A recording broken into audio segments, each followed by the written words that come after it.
Hello everyone. आज का हमारा टॉपिक है अपगार स्कोरिंग। अपगार स्कोरिंग में से बहुत ही क्वेश्चन पूछे जाते हैं। जैसे कि अभी ईएसआईसी का एग्ज़ाम आने वाला है, तो उसमें बहुत ज़्यादा डीप क्वेश्चंस नहीं पूछे जाते हैं, बहुत ही बेसिक क्वेश्चन पूछे जाते हैं और बहुत ही छोटी छोटी चीज़ों को ज़्यादा हाईलाइट किया जाता है। तो अपगार स्कोर भी उस एग्ज़ाम के अकॉर्डिंग एक बहुत ही इम्पोर्टेंट टॉपिक है जो कि आज हम पढ़ेंगे। अपगार स्कोरिंग जो है वो न्यूबॉर्न असेसमेंट के लिए यूज किया जाता है। इसको पहली बार वर्जीनिया अपगार जी ने डेवलप किया था, जिनके नाम पर ही इस स्कोर का नाम पड़ा अपगार स्कोर, जो कि 1952 में डेवलप किया गया था। ये कब कब किया जाता है? ये डिलीवरी के जस्ट 1 मिनट बाद, जैसे ही न्यूबॉर्न बाहर आता है वैसे 1 मिनट पे और 5 मिनट पे किया जाता है। जो 5 मिनट का जो रिज़ल्ट होता है वो मोर रिलायबल होता है एज कंपेरिजन टू 1 मिनट, और कई बार 10 मिनट पर भी किया जाता है। मान लीजिए हम 1 मिनट पे करते हैं तो हमें जो भी रिक्वायरमेंट होती है न्यूबॉर्न के रिगार्डिंग, लाइक सक्शनिंग करना है या उसको थोड़ा बहुत केयर देना है, तो वो हम देंगे और दोबारा से 5 मिनट्स पे हम रीअसेस करते हैं अपगार स्कोर को। और कई बार जब पेशेंट की कंडीशन, जब न्यूबॉर्न की कंडीशन अच्छी नहीं होती है, तो हम 10 मिनट्स पे भी एक बार रीअसेस करते हैं। अपगार स्कोर का क्राइटेरिया क्या है? इसमें 5 इंडिकेटर्स इंक्लूड होते हैं। जैसे कि अपगार के अकॉर्डिंग हम ट्रिक अगर लगाएं, याद कर सकते हैं अपगार के according, like A for appearance, जिसमें कि हम स्किन कलर देखेंगे, P फॉर पल्स, जिसमें कि हम हार्ट रेट देखेंगे, G फॉर ग्राइमेस, जिसमें कि हम रिफ्लेक्स रिस्पॉन्स देखेंगे या ग्राइमेस रिस्पॉन्स देखेंगे, A for activity that is muscle tone देखेंगे, R for respiratory effort and not respiratory rate. R से हम रेस्पिरेटरी एफर्ट देखेंगे, ना कि रेस्पिरेटरी रेट। ये बहुत ही इम्पोर्टेंट क्राइटेरिया इंडिकेटर है कि आर से बहुत बार हम गलतियां करते हैं कि रेस्पिरेटरी रेट को काउंट कर लेते हैं, बट आर से हमें रेस्पिरेटरी रेट काउंट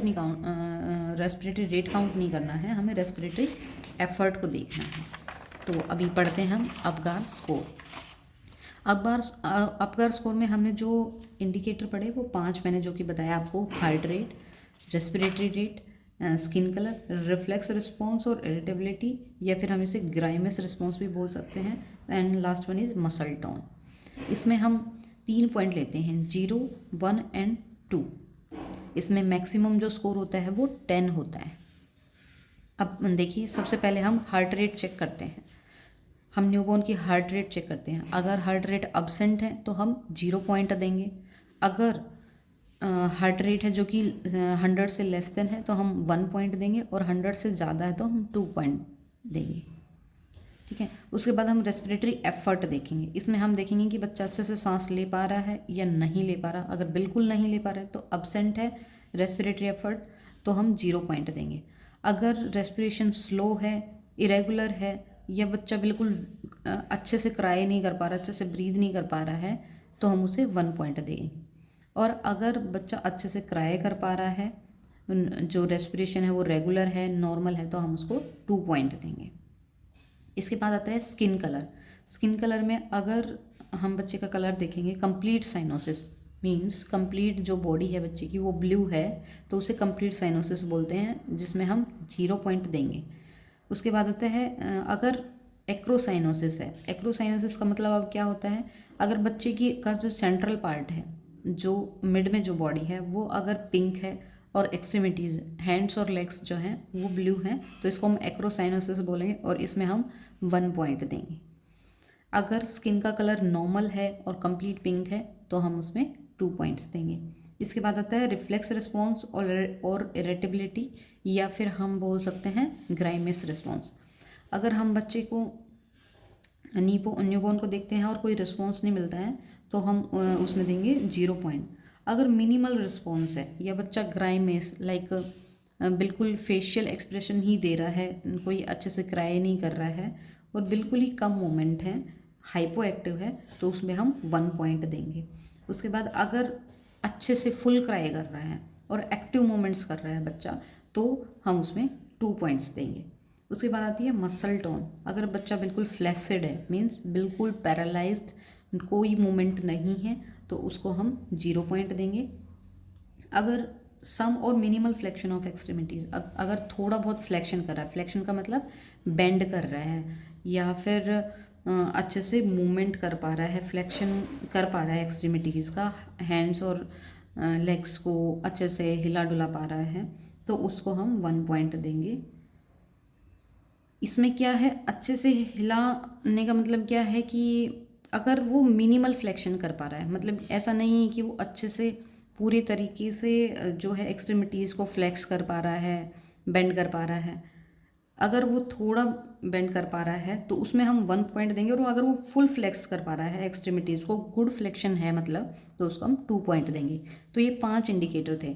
बहुत बार क्या होता है, क्वेश्चन में सिर्फ फुल क्राई दिया होता है, मीन्स 5 इंडिकेटर ना दे के विग्रस क्राई या फुल क्राई दिया होता है, तो हम जो विग्रस क्राई और फुल क्राई है उसके हम 4 मार्क्स काउंट कर सकते हैं।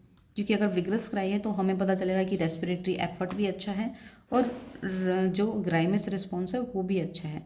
तो कहीं भी अगर आपको विग्रस क्राई लिखा हुआ मिल जाता है तो इसका मतलब हम उसे 4 मार्क्स देंगे, हम उसे 4 मार्क्स देंगे।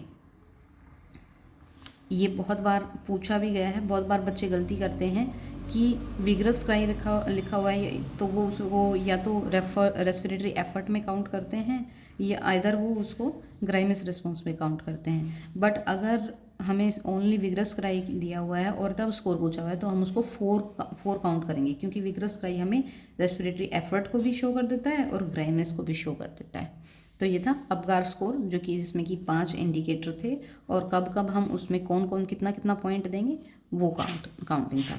उसके बाद अब अपगार स्कोर की इंटरवेंशंस क्या हैं, मीन्स कितने से कितना स्कोर रहेगा तब हम क्या करेंगे। तो फर्स्ट आता है 8 to 10। अगर हम 8 to 10 मार्क्स दे रहे हैं तो हम मानेंगे कि बच्चे में कोई डिस्ट्रेस नहीं है, माइल्ड डिस्ट्रेस है, तो हम ओनली रूटीन केयर देंगे। मीन्स बच्चे को अच्छे टेम्परेचर में रखना, अच्छे से क्लीनिंग करना, ये सब रूटीन केयर जो भी न्यूबॉर्न की होती है वो ही केयर देंगे, उनको कोई स्पेशल केयर की रिक्वायरमेंट नहीं होगी 8 to 10 स्कोर में, जो कि नॉर्मल भी माना गया है। उसके बाद आता है 4 to 7।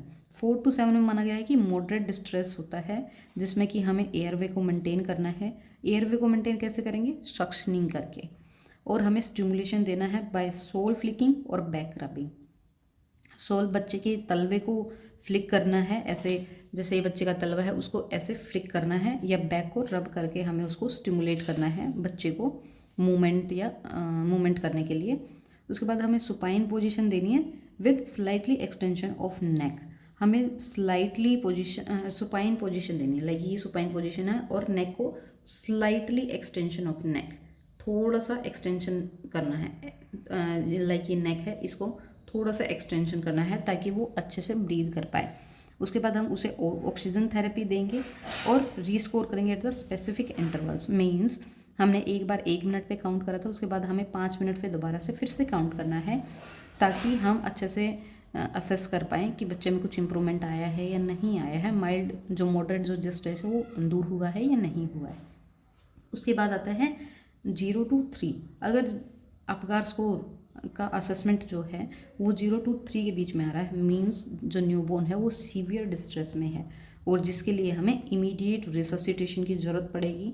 रिससिटेशन में हम हर वो एडवांस या बेसिक जो है केयर उसको देंगे, लाइक CPR है, या फिर उसको एम्बू बैग से ऑक्सीजन देना है, या फिर उसको प्रॉपर तरीके से रिवाइव कराना है। तो 0 से 3 में हम मानते हैं कि सीवियर डिस्ट्रेस हो जाता है, जिसमें कि हमें बच्चे को रिससिटेट करना है, एडवांस केयर देनी है, और उसके बाद हमें रिस्कोरिंग भी करना है स्पेसिफिक इंटरवल्स पे कि हमने जो केयर दी है उसका कुछ फ़ायदा हुआ भी है या नहीं। तो ये था अपगार स्कोर, जो कि बहुत ही छोटा सा टॉपिक है, बट ये 1 या 2 क्वेश्चन हमेशा लेके आता है। अगर वीडियो अच्छी लगे तो प्लीज़ लाइक करें, शेयर करें, सब्सक्राइब करें। Thank you.